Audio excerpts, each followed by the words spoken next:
Bien, nuevamente con el agradecimiento que le reiteramos al doctor José Luis Lara Valdés, nuestro ponente invitado de la Universidad de Guanajuato, mencionarles que en esta segunda intervención se habrá de realizar una reseña sobre la vida y el testimonio de los 5 mártires que ya están en los altares de la Arquidiócesis de Durango.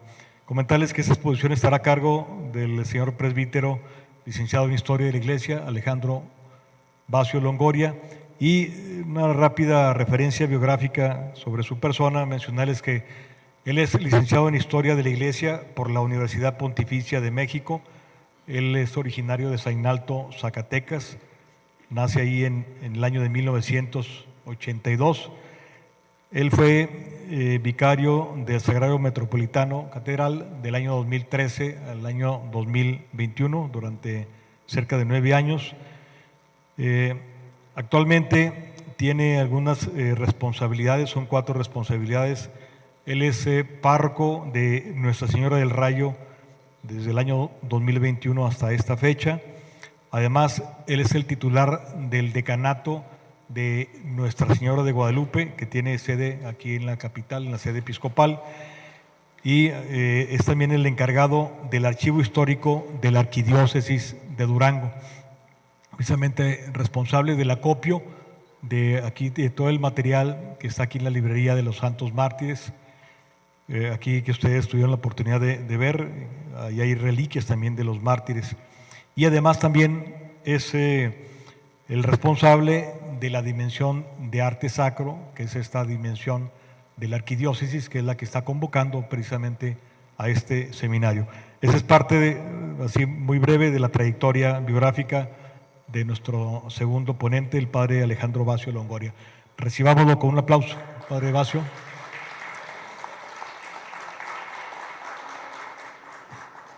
Es suyo el micrófono, estimado padre. Perdón por la interrupción, pero acaba de surgir algo que vale la pena que compartamos.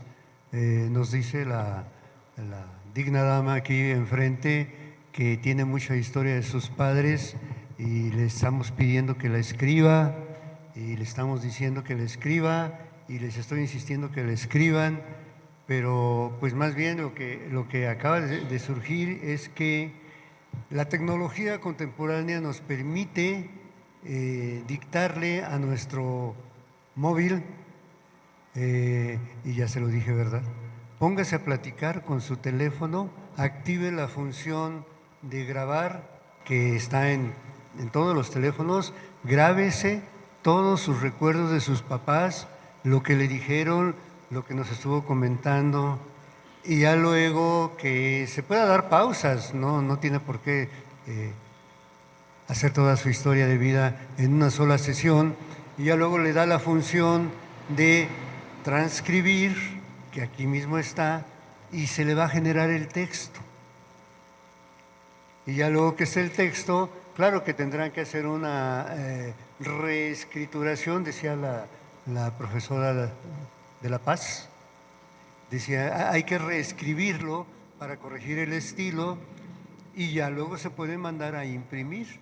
Y ahí está ya nuestra secretaria que nos puede pasar de las palabras al texto, lo que a veces ya no tenemos tiempo para hacer.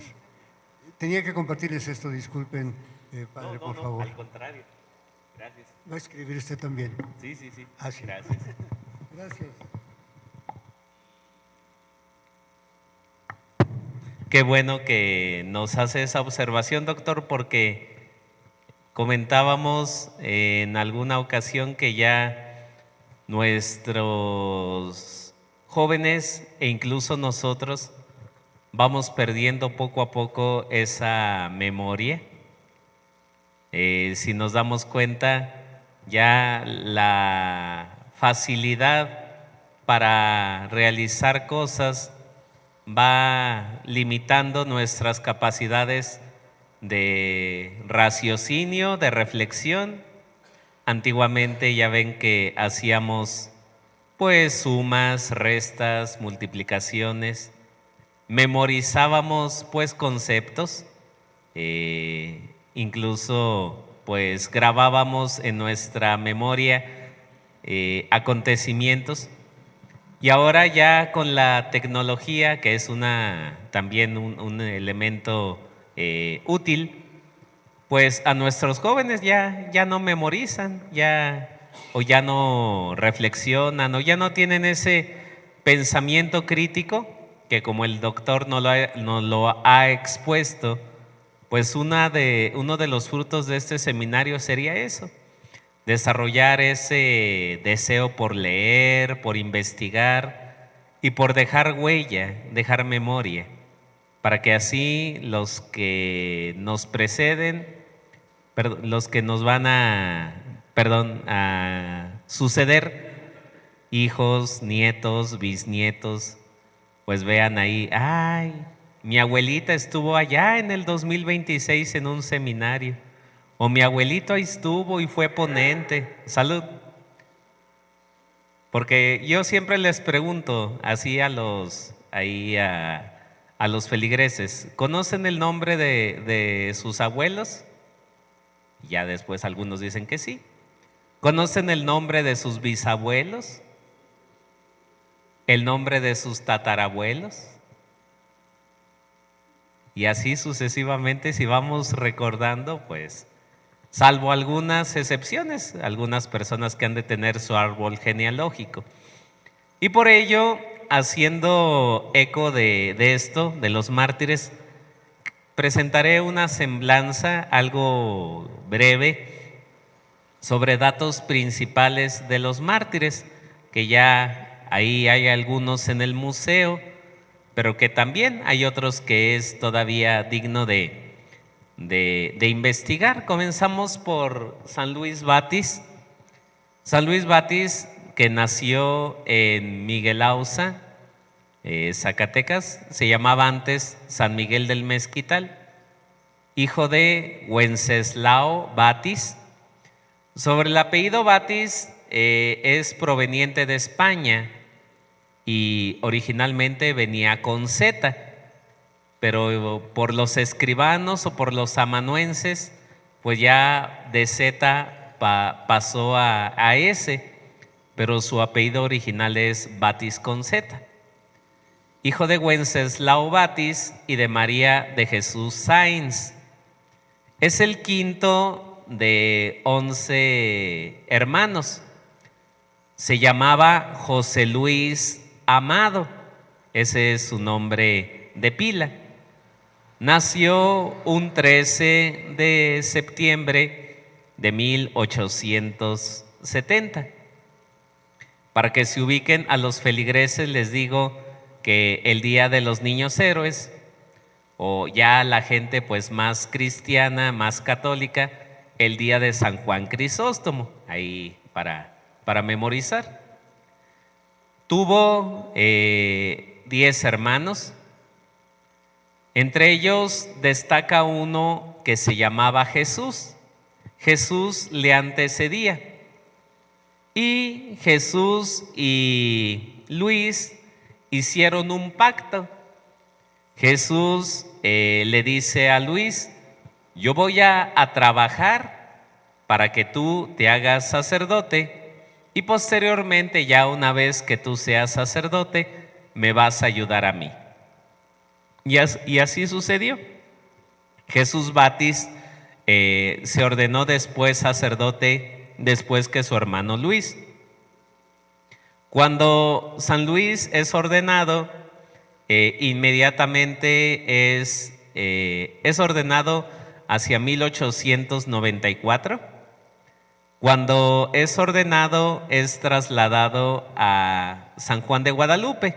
San Juan de Guadalupe, ya saben ustedes que es donde está la patita de Durango, por ahí, del corazoncito con patita que parece nuestro estado. Ahí estuvo más o menos de 1895 a 1902. Y en 1902 es nombrado párroco de Canatlán. Canatlán, doctor, es aquí uno de los municipios caracterizado por las manzanas. Ojalá que pruebe las manzanas de Canatlán. Su patrono es San Diego de Alcalá. Y ahí estuvo 20 años. Durante 20 años, San Luis Batis, pues, daba el catecismo, atendía a los enfermos, hacía obras de caridad, formó patronatos, en fin. Dicen que tenía un pequeño coche que él utilizaba para sus actividades y dejó gran huella en Canatlán. Ahí todavía queda algunos de sus textos del libro de gobierno. Cada sacerdote debe escribir un texto de las actividades más relevantes de su parroquia o de su entorno, así que todavía está por publicarse o por darse a conocer los hechos más principales de San Luis Batis en Canatlán. Y entre los testimonios, pues es el deseo de ofrecer la vida por Cristo.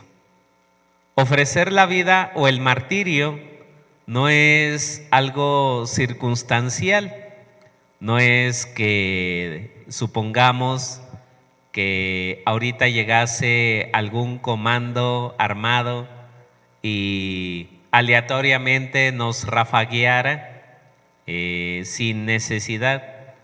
Pues sería algo solamente en las noticias.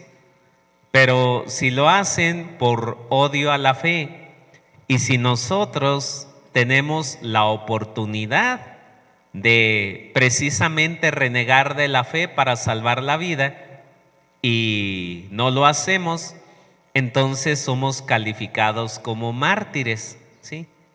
Porque el mártir es precisamente aquella persona que voluntariamente prefiere perder la vida antes que renegar de su fe. Y requiere años y años yo les digo a los niños, de entrenamiento, porque el martirio no llega de la noche a la mañana. Es una espiritualidad de tal manera que te unas tanto a Dios que ya no tengas miedo de dar la vida. Los romanos de la antigüedad se sorprendían. Eusebio de Cesarea, el historiador, narra cómo pues los romanos, al ver que hombres y mujeres no renegaban o no maldecían, sino que iban contentos a la muerte, era algo que les impactaba profundamente. Y ya después de 1922 a 1925, San Luis Batis es trasladado aquí al Santuario de Guadalupe. Ahí estuvo como capellán y como director espiritual en el seminario. Y en 1925 es enviado a Chalchihuites. Y en Chalchihuites conoce a 3 de sus compañeros. El primero, San Manuel Morales, el que está aquí en medio. San Manuel Morales nació el 8 de febrero de 1898. La historia de San Manuel, pues, es algo fuera de lo convencional. Su familia vivía en Jerez, Zacatecas. En Jerez, Zacatecas vivían sus abuelos José Morales y Sacramento Cervantes. Ellos tenían 2 hijas, Eustolia y Matiana. Y resulta que Matiana se enamora. Yo les digo a los niños, se enamoró como ahora se enamoran las chicas de los Bryans, así, hagan de cuenta. Se enamora, pero ese muchacho no le corresponde y la deja embarazada. Así que imaginen la sociedad decimonónica de principios de siglo. Ahorita ya si vemos que una chica es mamá soltera, pues no nos escandaliza, digámoslo así, lo vemos ya con naturalidad. Pero en aquel tiempo, y ya el doctor lo ha de saber por el estudio de las sociedades, pues la sociedad era muy exigente. Y el hecho de que una mamá fuera soltera, pues era algo vergonzoso. Incluso en las actas de bautismo, también ahí aparecía hijo natural. O sea, un término que en cierto modo a lo mejor nos puede sonar medio discriminativo, pero atendiendo al contexto, pues era parte de la sociedad o de la cultura. Viajan de Jerez a Sombrerete, ahí en Mesillas, y ahí es donde nace San Manuel Morales, ¿sí? Un 8 de febrero. Pasa el tiempo, nuevamente doña Matiana se enamora otra vez, pero ahora sí fue correspondida. Y San Manuel queda educado por los abuelos, ¿sí? Su nombre era José Manuel Morales Cervantes. Muere su abuelo, don José, y San Manuel, deseoso de crecer, de desarrollarse, entra al seminario. En aquel tiempo el seminario anduvo rodando por diferentes lugares. Ya ven, estuvo aquí en la 10ª zona, estuvo aquí en San Martín, estuvo así rodando y además de manera clandestina, porque también, no sé, el doctor ya nos hará la apreciación, también en la Revolución, aunque no se menciona, hubo ciertos ataques de los revolucionarios hacia la iglesia. No se ve como cristiada, pero sí hubo algunos templos que fueron saqueados, sacerdotes que fueron asesinados. Nuestro héroe Francisco Villa, al que le quieren levantar una estatua de ¿sabe cuántos metros?, también realizó algunos asesinatos de clérigos. En fin, ese periodo también queda medio oculto para la historia oficial. Y en ese tiempo ser seminarista no era fácil, porque pues no se tenían recursos y se necesitaba pues la atención o la preparación de los maestros. Sale del seminario porque su mamá, su abuelita enferma, y aparte pues recuerden, parte de la cultura, el hecho mismo de ser hijo natural pues también fue impedimento para que siguiera avanzando en sus estudios eclesiásticos. Regresa, se instalan en Chalchihuites, trabaja, hay quien dice que fue panadero, que fue contador de libros, y en 1921 se casa con una maestra. Ahí en el museo verán la foto. La maestra se llamaba Consuelo Loera, tiene 3 hijos, Manuel, Carlos y Alfonso, el más pequeñito. Uno de sus nietos llegó a ser sacerdote, Manuel Morales, ahí fue contemporáneo de algunos de los padres ya mayores. Y San Manuel, pues tenían ahí estudios de la Rerum Novarum. Yo les digo a los laicos, a los feligreses, que el año pasado, doctor, se dedicó el año de la doctrina social o de la pastoral social, y les digo que una de las tareas es esa, leer la Rerum Novarum, porque en aquel tiempo pues estaba muy fresca una encíclica de León XIII que habla sobre la doctrina social, sobre el justo trabajo, sobre esto. A la gente, para que dimensione un poquito lo de la doctrina, les digo que es como en la película del Padrecito de Cantinflas. Ya ven que hay una escena donde el padre Damián regaña a Cantinflas por que anda enseñando a los hijos de los campesinos a rebelarse contra el cacique, y cita algunos textos ahí que viéndolos son tomados de León XIII, de Juan XXIII, de otros papas, para que entiendan un poquito la doctrina social. Porque a veces la doctrina social en nuestros laicos se entiende como asistencia, como pues sí, le doy, le ayudo, pero es algo más profundo y va muy unida a la defensa de la fe. Y por eso ahí en el museo, ahí nos aparece que San Manuel Morales pertenecía al Círculo León XIII y también de la ACJM.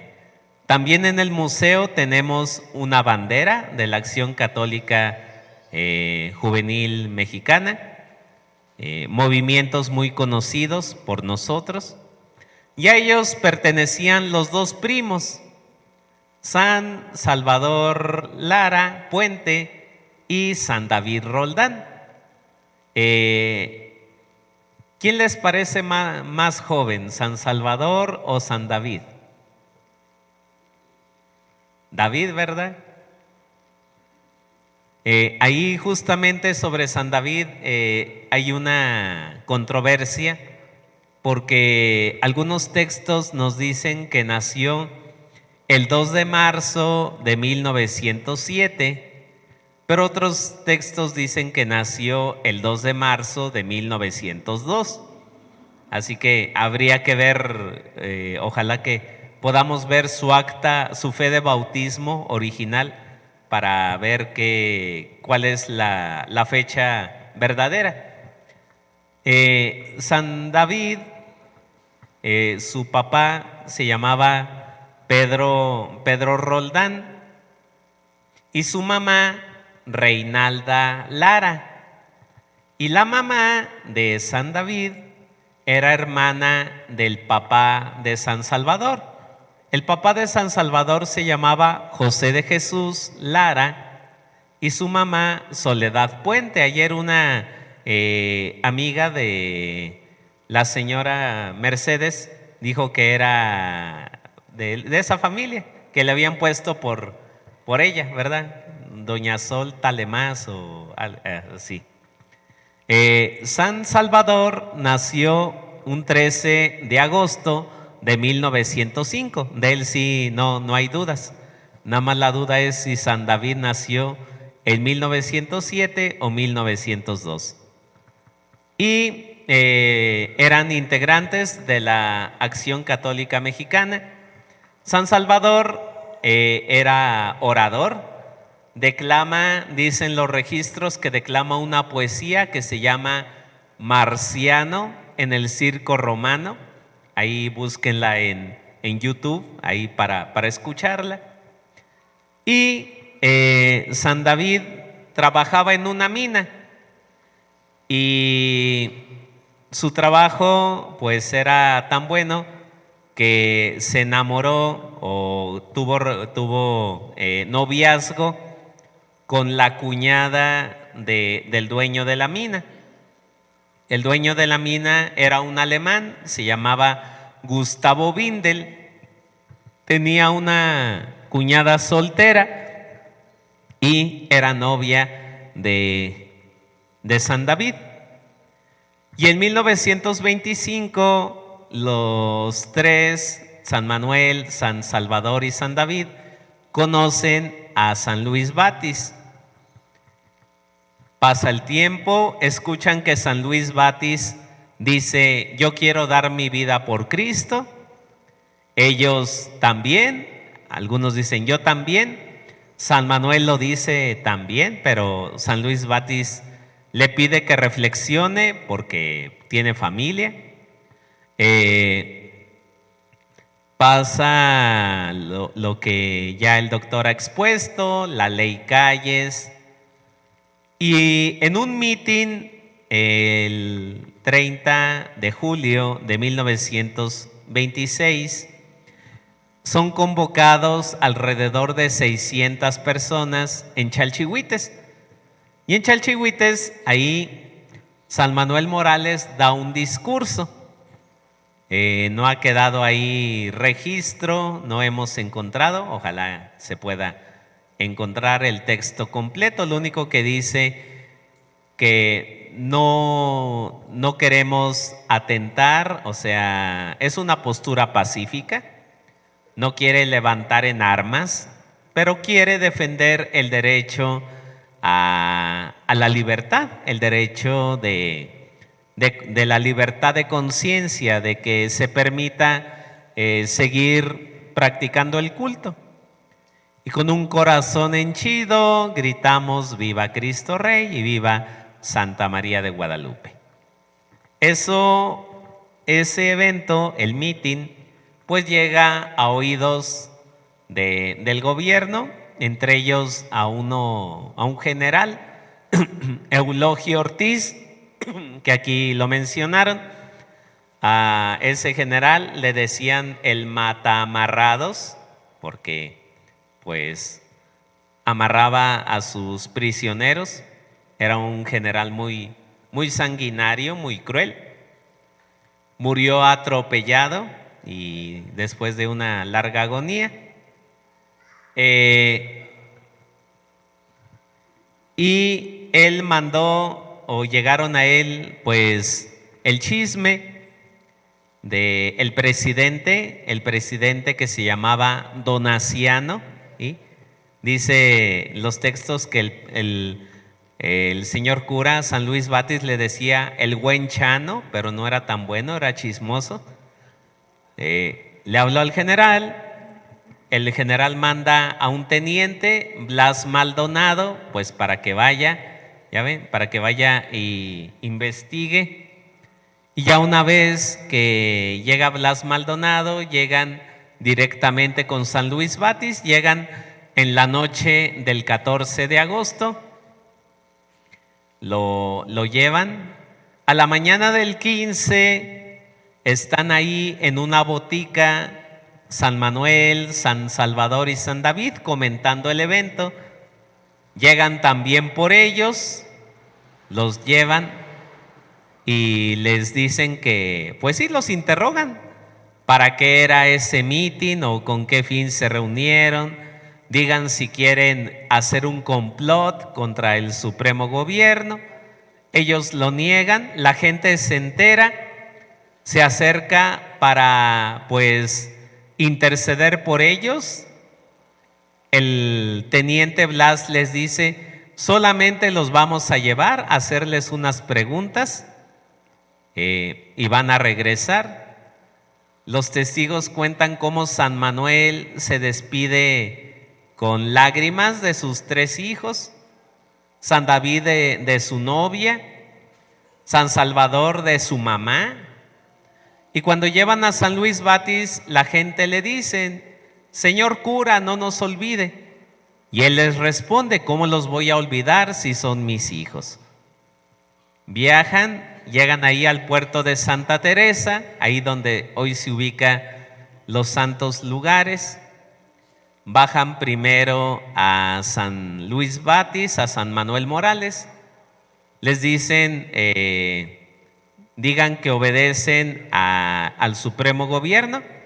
Ayer, por ejemplo, el doctor nos decía que antes así decían los soldados: ¿quién vive? Y uno debía decir: viva México o viva el Supremo Gobierno.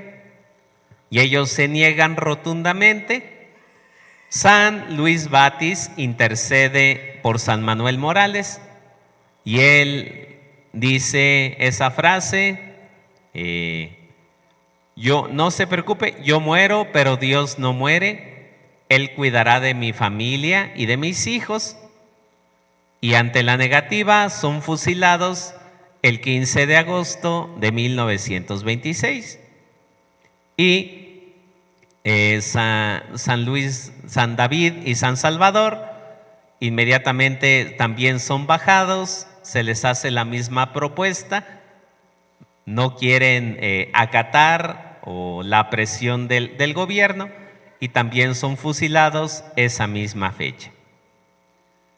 Al principio los dejan ahí tirados, pero entonces se enteran de que el gobierno quiere, pues, o los soldados quieren de una u otra manera destrozar los cuerpos, así que inmediatamente los entierran y los sepultan en la madrugada ya del 16. San Mateo Correa, pues, aplicó lo de, parafraseando a doña Chabela Vargas, un duranguense nace donde le da la gana. Así que San Mateo Correa, él nació en Tepechitlán, en Zacatecas. Nació un 23 de julio de 1866. Si se fijan, es 4 años más grande que San Luis. Su papá se llamaba Ramón Correa, su mamá Concepción Magallanes. Y San Mateo, él sí desde pequeñito jugaba a ser padrecito con sus familiares, con sus hermanas. Él jugaba a que ahí pues les celebraba misa, les daba galletas como si fueran hostias, en fin.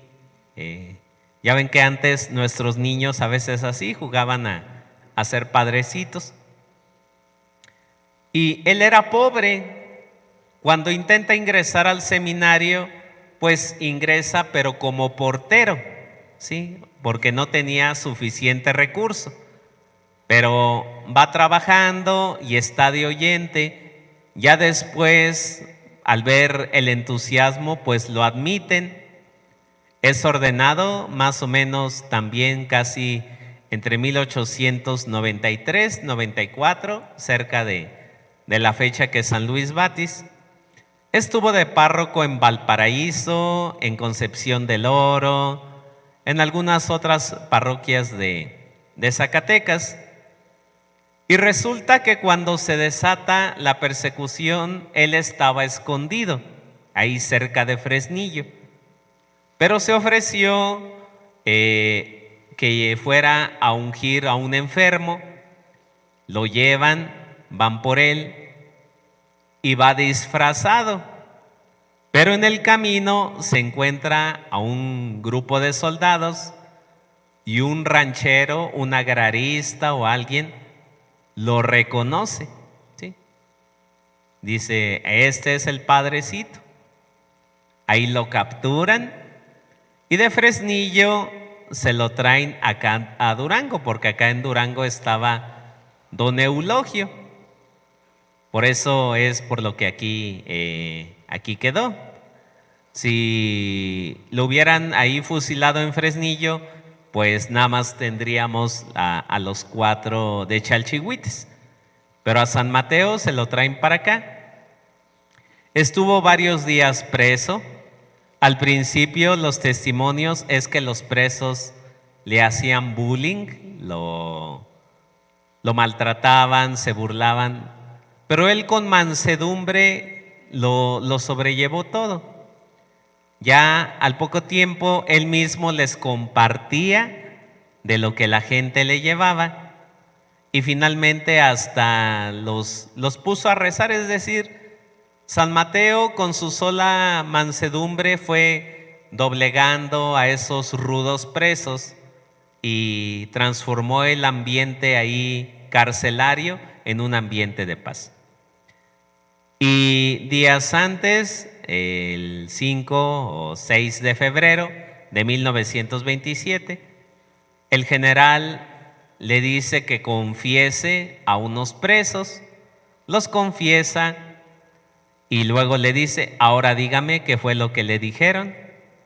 Y él se niega rotundamente. Recordemos cómo es que es inviolable el secreto de la confesión. Aquí en Catedral tenemos a San Juan Nepomuceno, uno de los mártires de la confesión, allá de la antigua Praga, Bohemia, la actual República Checa. Cuando el rey quería saber los secretos de su esposa, lo torturó, en fin, y nunca reveló. Y así San Mateo es amenazado de muerte, ¿sí? No sé si la maestra Mercedes o alguien mencionaba que ejecutaban o que fusilaban, simulaban ejecutar. Era una de las torturas, pero no, a él sí lo trasladan de la prisión, camina unos 2 kilómetros, camina normal hasta eso, no le desollaron las plantas, o sea, no hay evidencia de que, como a San Joselito, que le hayan arrancado sus pies. Llega a donde actualmente es el Panteón de Oriente y es fusilado un 6 de febrero de 1927. Y pues este año se conmemoran, los englobamos a los 4, porque siendo estrictos, a San Mateo su centenario es hasta el año que entra, pero pues ya va incluido en el paquete. Y por eso este seminario de la guerra cristera, de las historias, pues es como una pequeña semilla que busca ser sembrada para que la enriquezcamos. Ojalá que con lo que aquí nuestras hermanas vayan a compartir, con lo que nosotros también podamos investigar, pues enriquezcamos más este seminario para que nuestro conocimiento sobre este evento sea más pleno. Muchas gracias. Nada más precisar el dato de nacimiento de San David. Es el 2 de marzo de 1902. Si yo conozco el acta de su bautismo, y de ahí se tomaron los datos que hay en una placa junto al bautisterio. Y ese dato pues es 1902.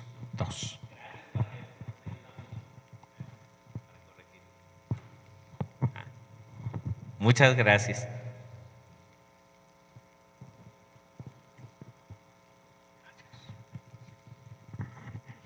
¿Alguna otra pregunta que tengan ustedes? Bueno, no es pregunta, es sobre la tradición que tenemos de San Mateo Correa. Es que lo fusilaron no en el panteón, sino donde ahorita está la capilla. Entonces, pues es lo que siempre hemos sabido todos. De hecho, en la capillita chiquita que cabían 12 personas, allí había una parte donde decían que había un aceite que emanaba un tipo de aceite que era curativo. Ya que hicieron el templo ese redondo, ya no está, entonces, pero la tradición dice que ahí lo mataron. Y sí había antes un aceite de San Mateo Correa, bueno, ya creo que ya, o no sé, pero sí a veces cuando estaba ahí en Catedral algunas personas ahí ofrecían ese aceite de manera extraoficial, bueno, pero es como una parte de la devoción popular. Muchas gracias, padre. ¿Algún comentario adicional que tengan?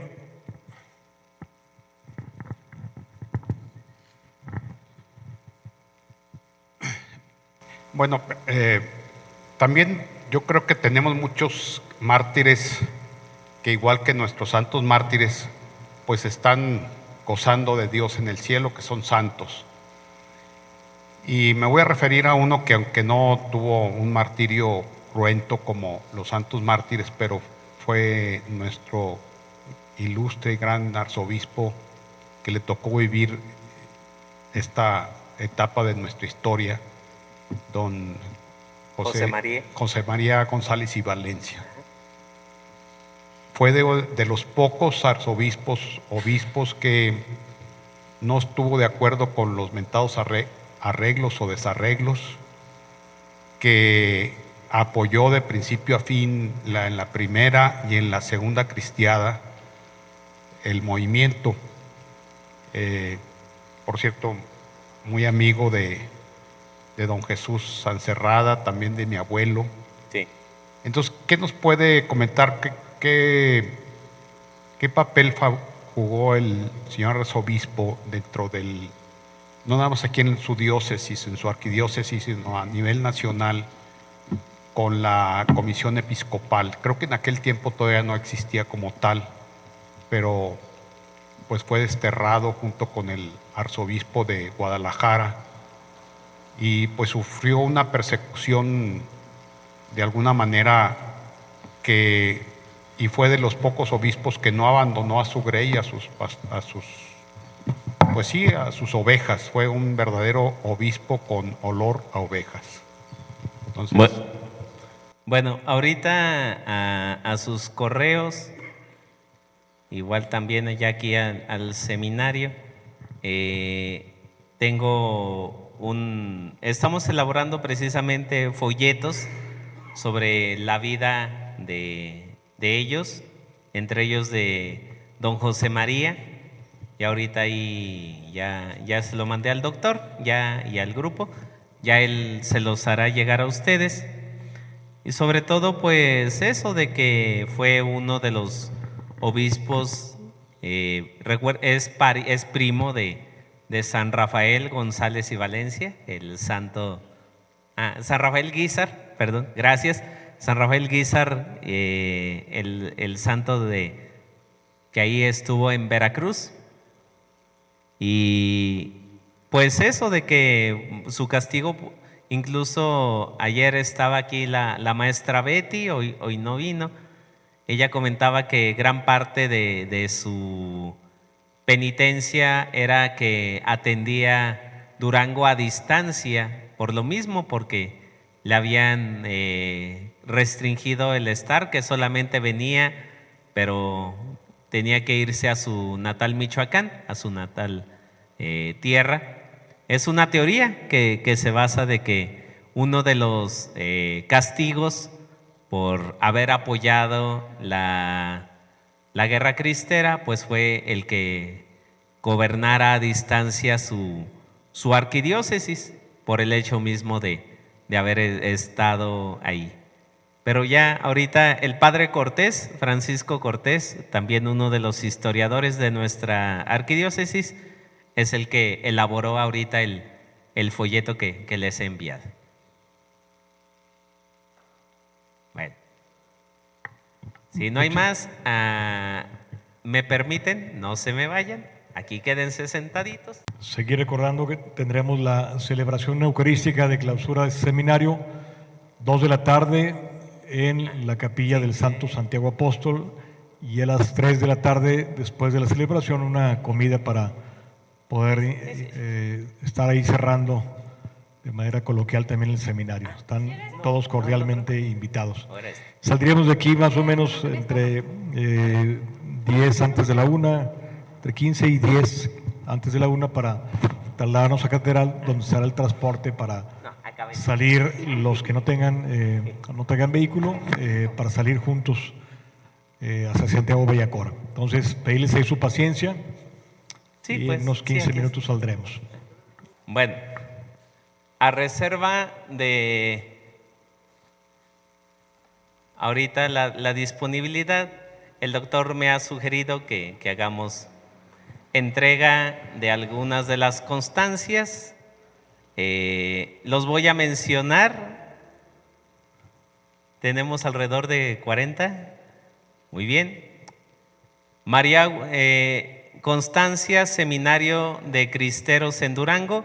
Por medio de la presente se hace constar que María Guadalupe Fraire Santa María asistió al seminario de Cristeros los días 27 y 28 en calidad de participante. Jorge Araujo Contreras. Salvador Monreal. Isabel Ramírez Sancerrada. Aquí se lo lleva su hermana. Isabel Sancerrada Gómez Palacio. Ok. María Olga Torres Bernadac. Bueno, algunas a lo mejor no. Y al final los aplausos, dígale. Sí. Balam Delot Galvez Luque. Ricardo Saldaña. Cecilia Rueda Ramírez. María del Rocío Guerrero Soto. Muy bien. Raúl Mora Acosta. ¿Raúl? No. Ah, ok. Gracias. José García. Ya se nos fue. Bueno. Medardo Ábrego Castañeda. Abraham Herrera Flores. Alberto Meléndez Soto. Anairis Murguía Hernández. Arturo Mesa Zúñiga. Arturo Mesa. Edgar Granadino. Eduardo Isaac Rosales Muñoz. Ah, ok. Guillermo López de Lara Tinajero. Guillermo Vargas Alvarado.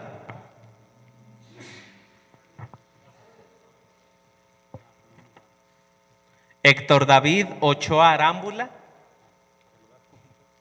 Jorge Antonio Muñoz Montañez. José Jaime Herrera. Uy. José Vaquera, ahí está, ya lo vi. Él sí vino. Juan Carlos Gutiérrez Fragoso también sí vino, aquí está. Juan Manuel Cárdenas Aguilar.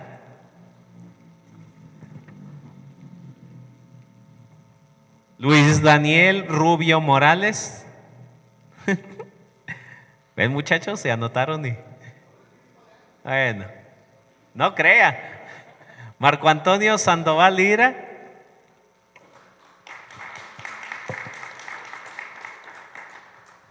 María de la Paz Hernández Nacer.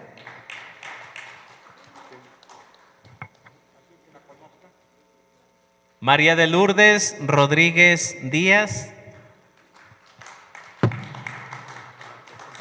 Esa tampoco vino, pero ahí se la entregamos al dueño. Miguel Ángel Palacio Sosa. Rosa Aurelia Estrada Arriola. Gracias. Salvador Cañedo Ángel. A eso, ahí está. Aquí nuestro cerebro operativo, Víctor Joel Martínez Martínez, ahí está. De compadres. Víctor Martínez Velasco.